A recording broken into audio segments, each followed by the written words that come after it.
Magandang araw po sa ating mga minamahal na senior, mga lolo at lola, tito at tita. Yan, pag-usapan natin ngayon ng isang bagay na para sa marami sa atin ay kasama na sa ating pang-araw-araw na ritual at halos parte na ng ating pagkatao. Yung paggising sa umaga, bago pa man mag-almusal o maghilamos, ang unang hahanapin ay ang amoy at init ng isang tasa ng kape. Para sa marami, hindi buo ang araw, hindi matalas ang isip at parang kulang ang lakas kapag walang kape. Ito ang ating pampagising, pampasigla at madalas kasama pa sa kwentuhan. Kaibigan natin ito sa loob ng maraming dekada, saksi sa ating mga pagpupuyat at pagtatrabaho. Pero heto po ang tanong, habang tayo ay nagkakaedad, ang ating katawan ay nagbabago na. Mas nagiging sensitibo na ito, mas bumabagal na ang metabolismo. Ang dating kaibigan ba natin na kake ay kaibigan pa rin na dapat nating kasama araw-araw? O unti-unti na ba siyang nagiging isang traidor na delikado sa ating kalusugan nang hindi nating namamalayan? Kaya kung ikaw ay isang senior na umiinom ng isa, dalawa, tatlo o higit pang tasa ng kape araw-araw, pakiusap, makinig po kayong mabuti. Ito po ay hindi paninira sa kape. Ito ay isang napakahalagang paalala na maaring magligtas sa inyo sa mga komplikasyon na akala nyo ay dala lang ng pagtanda, pero ang totoo ay dala pala ng sobrang kape. Heto na, aalamin natin ang 10 delikadong epekto ng sobrang pag-inom ng kape, lalo na para sa ating mga senior. Pang-una sa ating listahan, ninanakaw nito ang iyong mahimbing na tulog. Habang tayo po ay nagkakaedad, natural nang nagiging mas mababaw ng ating tulog at umiikli na ang oras nito. Madali na tayong magising sa kaunting ingay. Ngayon isipin ninyo, ang caffeine sa kape ay isang malakas na stimulant na kayang manatili sa ating sistema sa loob ng 6 hanggang 8 oras. Minsan pa nga ay mas matagal sa mga senior dahil mabagal na ang metabolismo. Kaya yung kapeng ininom mo ng alas 3 ng hapon para sa merienda hanggang alas 9 o alas 10 ng gabi, aktibo pa rin yan sa dugo mo kahit inaantok ka na. Baka nga makatulog ka pero hindi mahimbing ang tulog mo. Ninanakaw nito ang deep sleep stage at REM sleep na siyang pinakaimportanteng parte ng tulog kung saan nag-aayos ang ating katawan, naglilinis ng basura ang ating utak at iniimbak ang mga alaala. Ang resulta kinabukasan, pagod ka pa rin paggising, iritable, masakit ang ulo at sa katagalan, mas bumibilis ang paghina ng memorya o pagiging ulyanin. Ang kulang sa dekalidad na tulog ay ugat ng maraming sakit. Pangalawa sa ating listahan, pinaparupok nito ang iyong mga buto. Ito po ay napakadelikado at isang silent na panganib. Isa sa mga pinakamalaking takot natin bilang senior ay ang madulas at mabalian ng buto, lalo na sa balakang, na kadalasan ay hindi na gumagaling ng tuluyan. Ang caffeine po sa kape ay parang isang magnanakaw ng calcium. Sa bawat tasa ng kape na iniinom mo, pinipilit nito ang iyong mamabato o kidneys na maglabas ng mas maraming calcium sa pamamagitan ng pag-ihi.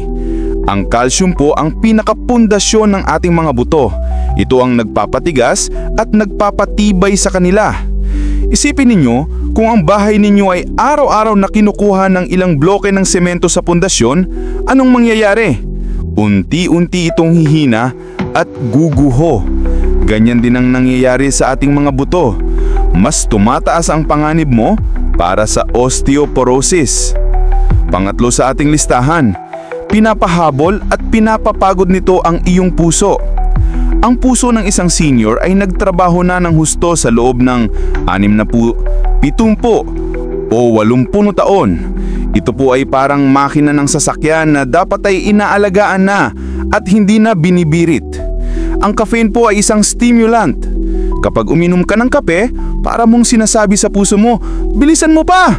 Karera tayo! Kahit hindi naman kailangan. Ito ang dahilan kung bakit nakakaramdam tayo ng palpitation o yung malakas at mabilis na kabog sa dibdib. Para sa isang puso na may edad na o may maintenance na, para sa alta presyon, ito ay sobrang nakakapagod at delikado.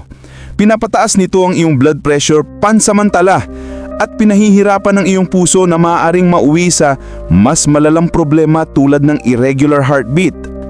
Baka naman po, bilang maliit na tulong nyo na rin po kahit like lang po dito sa video at subscribe, okay na po. Maraming salamat po. Pang-apat sa ating listahan, nagdudulot ito ng pagiging nerbyoso at balisa.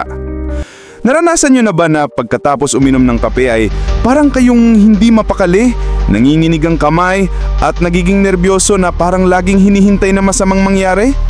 Ang caffeine po ay nagpapalabas ng stress hormones tulad ng adrenaline sa ating katawan. Sa mga senior, ang epektong ito ay mas malakas at mas matagal. Maaring itong palalain ng anxiety o pagkabahala. Ang masama pa, ang paminginig ng kamay o jitters ay minsan na pagkakamalang simptomas ng ibang sakit tulad ng Parkinson's disease na nagdudulot ng hindi kinakailangang pag-aalala para sa inyo at sa inyong pamilya. Panglima sa ating listahan, sinisira at pinapaasim nito ang sikmura. Ang kape po ay napaka-acidic. Ang sikmura po ng isang senior ay mas manipis na at mas sensitibo na ang lining nito kumpara nung bata pa.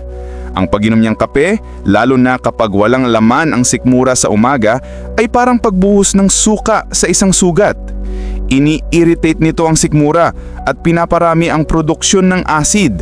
Nagiging sanhi ito ng pananakit, kabag at ang mas malala, ang REGD o acid reflux. Yun yung pakiramdam na parang mayroong apoy na umaakyat sa lalamunan mo na sobrang hapde, na minsan ay napagkakamalang atake sa puso. Pang-anim sa ating listahan, nagiging sanhi ito ng dehydration at paihi-ihi. Ang caffeine po ay isang diuretic. Sa simpleng salita, pinipilit ka nitong umihi ng umihi. Para sa isang senior, ang dehydration o pagkatuyo ng tubig sa katawan ay mas mabilis mangyari at mas delikado. Ito ay maaaring magdulot ng pagkakahilo, panayo ng balat, constipation at UTI. At ang pinakadelikado sa lahat, lalo na sa gabi, ay ang gising ng gising para umihi. Ang bawat bangon mo sa dilim para pumunta sa banyo ay isang malaking panganib para sa pagkakadulas at pagkakahulog. Pangpito sa ating listahan, nakikialyas ito sa bisa ng iyong mga gamot. Ito po ay napaka-kritikal. Halos lahat po ng senior ay may iniinom na maintenance na gamot. Gamot sa high blood, sa puso, sa diabetes, sa thyroid at marami pang iba. Alam nyo ba na ang caffeine ay maaaring makipag-away sa mga gamot na ito? Pwedeng itong gawing mas mahina ang epekto ng gamot mo, kaya parang nasasayang lang ang iniinom mo. O di kaya ay pwede nitong palakasing ng sobrang epekto ng ibang gamot na magiging sanhi naman ng overdose. Bago kayo uminom ng kape, obligasyon po ninyong itanong sa inyong doktor kung ito ay ligtas sabay ng inyong mga gamot. Pangwalo sa ating listahan, hinaharangan nito ang pagsipsip ng mga sustansya. Bukod sa calcium, ang sobrang pag-inom ng kape ay haharang din sa pagsipsip ng ibang importanteng mineral, lalo na ang iron. Kung kayo po ay umiinom ng kape pagkatapos kumain, para nyo na ring sinabing salamat sa pagkain, pero wag mo nang sipsipin yung iron diyan. Ang kakulangan sa iron ay nagiging sanhi ng anemia, na siya namang dahilan ng laging pagkakahilo at panghihina ng katawan. Umiinom ka nga ng pampasigla, pero sa huli, ito pala ang papahina sa iyo sa katagalan. Pangsyam sa ating listahan, pangpataas ng panganib ng pagkakahilo at pagkabagsak. Ang biglaang jolt o pag-akyat ng enerhiya mula sa kape ay hindi laging maganda. Para sa ilang senior, maaring itong magdulot ng biglaang pagkakahilo o lightheadedness.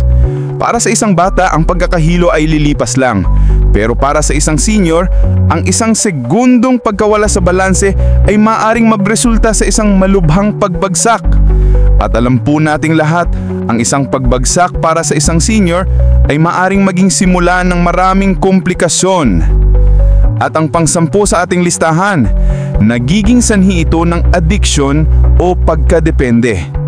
Yung pakiramdam na kapag hindi ka nakainom ng kape sa umaga ay parang bibiyakin ang ulo mo sa sakit, sobrang pagod, iritable at hindi ka makapag-isip ng maayos.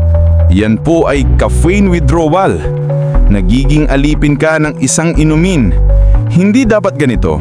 Dapat kontrolado mo ang iyong katawan at hindi isang tasa ng kape ang nagkokontrol sa iyo. Ang mensahe po namin ay moderation at pag-iingat. Bawasan po ang dami.